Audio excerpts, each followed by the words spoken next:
కాబట్టి మెడ్రాస్ వాడు ఇస్తున్నాడు, ప్రతి లోడ్ చేసిన వాడు ఇస్తున్నాడు. కానీ ప్రతి ఒక్కరు 2 జీవాలు 3 జీవాలు 4 జీవాలు ఆటో ఫీల్డ్లో కస్టమర్లు ఎత్తుకోమైనా రైతింగ్ ఎత్తుకోమైనా కూడా ఆ విధంగా డిమాండ్ చేసి 50 రూపాయలు గుంజినప్పుడు రూట్ సర్కిల్లో సదరంగా లేదు. రూట్ ఉందా సదరంగా? మేము వచ్చేదానికి అక్కడ వర్షం పడి వసతులు మాత్రం మేము డిమాండ్ పడుతున్నాం. మనం వడుచుకునే వాళ్ళు ఎవరున్నారు?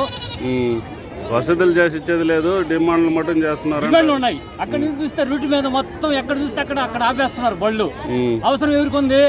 ఆపాల్సిన అవసరం ఏంది? ఎవరు ఆపేది? లైన్ మీద వాళ్ళు, అదే ఎవరు? పోలీసు వాళ్ళు. జీవానికి ఎంత తీసుకుంటారా, బండికి ఎంత తీసుకుంటారు? జీవానికి అడగటం లేదు, ఎంతో కొంత కస్టమర్ల దగ్గర తీసుకుంటున్నారు. ఎందుకు తీసుకోవాలి కస్టమర్ల దగ్గర? ఇక్కడ తీసుకోవాల్సిన పంచాయతీ తీసుకోవాలి, అక్కడిగా తీసుకునేది. అక్కడ తీసుకోవాల్సిన అవసరం ఏముంది? நண்பர்கள் அவர் என்ன சொல்கிறாருன்னா, குட்டி வெளியில் போகும்போது கேட்டு காசுன்னு சொல்லிவிட்டு ஒரு குட்டிக்கு 50 ரூபா வாங்குறாங்க. அது ஓகே, அது பஞ்சாயத்துலேருந்து வாங்குறாங்க. ஆனால் குட்டிகள் உள்ளே எடுத்துகிட்டு வரும்போது போலீஸ்காரங்க வாங்கிடுறாங்க. ரொம்ப சிரமமாக இருக்குது அப்படின்னு சொல்கிறாரு. பணம் கொடுக்கலன்னா வண்டி ஓரம் கட்டிடுறாங்க, விட மாட்டேன்றாங்க. ரொம்ப கஷ்டமாக இருக்குன்றாரு. தாயாடு கேட்டுனுக்குறாங்க, என்ன விலைக்கு கேட்குறாங்கன்னு பார்க்கலாம். தாயாடுகளும் வந்திருக்கு, இது கட்டிங்க்கு யூஸ் பண்ணிக்கலாம், வளர்ப்புக்கும் எடுப்பாங்க. இது எல்லாமே కొంచెం ముత్తన ఆడుగలాగా தான் இருக்குது ఫ్రెండ్స్. ఇవన్నీ మేకలు కొంచెం ముద్దు ఎట్టుకున్నాయి, కటింగ్కి మ్యాక్సిమం ఎత్తుకుంటారు. 1-2 సెలెక్ట్ చేసి మనం సాగుడికి ఎత్తుకోవచ్చు. అన్ని హెవీ సైజులో ఉన్నాయి.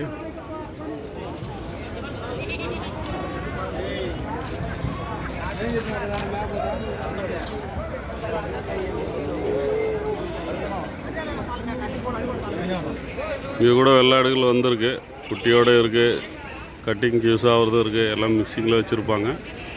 மொத்தமாக எடுத்தால் ஓரளவுக்கு ரேட் அட்ஜஸ்ட் ஆகி வரும். வெள்ளாடுகளை பொறுத்த வரைக்கும் கெடா குட்டிகள், ப்ரீடிங்க்கு யூஸ் ஆகிற கெடா குட்டிகள் హెవీ సైజులో இருக்குது.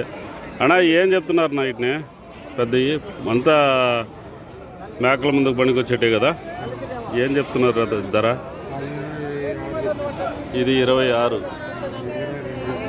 22, ఇది 22, அது 6.5. நண்பர்களே, இது 25,000 சொல்கிறாங்களாம். இந்த 22 சொல்லியிருக்கிறாங்க. அதை பார்த்திங்கன்னா 26,500 சொல்கிறாங்க. கொஞ்சம் ஹைட் இருக்குது, கொஞ்சம் நல்ல లెంత్ இருக்குது. అన్నీ ఒక 4 బళ్ళు మంది ఉన్నా, 4 బళ్ళు 2 బళ్ళు, 4 பல்லு 2 பல்லு கலந்த மாதிரி இருக்கா. இதுதான் கொஞ்சம் ரேட்டு கூட சொல்கிறாரு இருக்கிறதுலையே.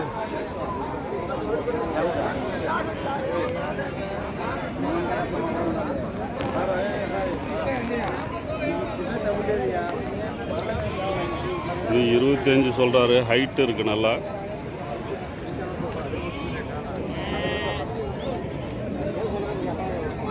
இது 22,000 சொல்கிறாரு. ఫ్రంట్ సైడ్లో దాన్ని వచ్చి 25,000 చెప్తున్నాడు. ఇది 22,000 చెప్తున్నాడు. ఆ లాస్ట్లో ఉండేది 26,000 చెప్తున్నాడు. ఇది కొంచెం యాక్టివ్గా ఉంది. దీనికి పక్కన ఉండేది 20, అది కూడా 22,000 చెప్తున్నాడు.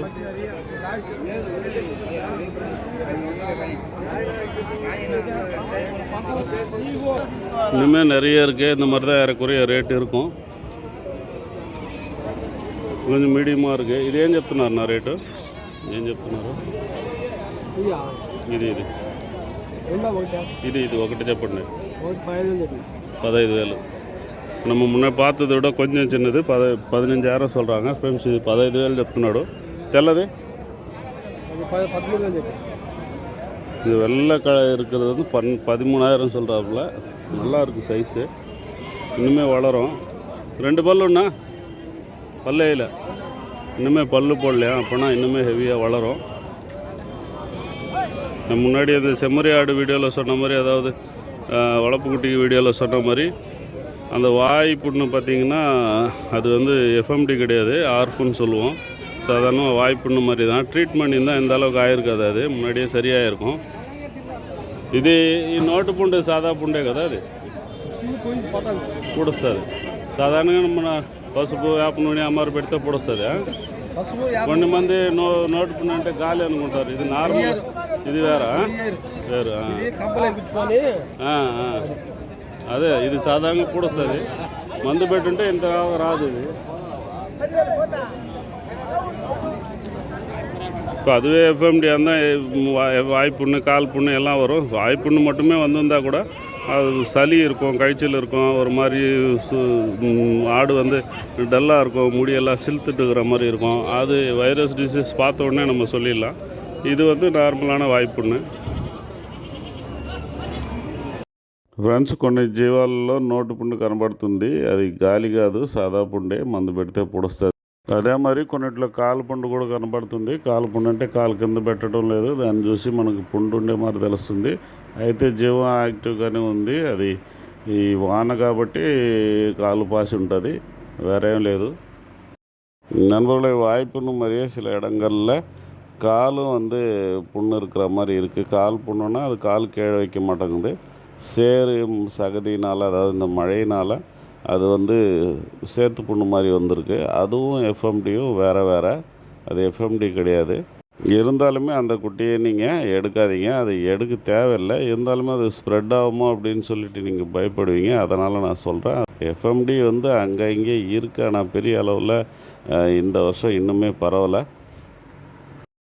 இந்த வெள்ளாட்டு குட்டிகளை பொறுத்த வரைக்கும் செம்மறி குட்டிகள் அளவுக்கு வெயிட் கெயின் வராது அதனால் இந்த ஆந்திராவிலலாம் என்ன பண்ணுறாங்கன்னா லாங் டைமாக வளர்க்குறாங்க அவங்க அதிகமாக தீவனம் கொடுக்காம மேய்ச்சலே வளர்க்குறதுனால அவங்களுக்கு செலவு கம்மி அதனால் அவங்க ஒரு 5-6 மாதம் கூட வளர்க்கலாம் 3 மாதம்தான் வளர்த்து கொடுக்கணுன்ற அவசியம் இல்லை செம்மறி ஆடுகளை கம்பேர் பண்ணும்போது அந்த அளவுக்கு மாதாந்திர வெயிட் கெயின் கூடாதே தவிர ஓரளவுக்கு இதுவுமே வெயிட் கெயின் வரும் நல்லா ஹைட்டு லென்த்து எல்லாமே வரும் பெரிய சைஸாக வளரும் இந்த ஆந்திரா வெள்ளாடுகளை பொறுத்த வரைக்கும் பெரிய சைஸாக வரும் அதே மாதிரி ஆந்திராவை பொறுத்த வரைக்கும் சின்னதாக தான் வாங்கி கறிக்கடையிலலாம் அறுக்கணும்னு இல்லை பெரிய சைஸ் கிடாக்களை கூட வாங்கி அறுக்குறாங்க வெள்ளாடுகளாக இருந்தாலும் சரி செம்மறி ஆடுகளாக இருந்தாலும் சரி பெரிய சைஸ் கிடாக்களாக வாங்கி அறுக்குறாங்க அப்போ தான் டேஸ்ட்டு நல்லாயிருக்கும் அப்படின்னு சொல்கிறாங்க ஏன்னா இது சின்னதுலேயே வளர்ந்துடுறதுனால பெரிய சைஸாக எடுக்கும்போது தான் கரெக்டான அந்த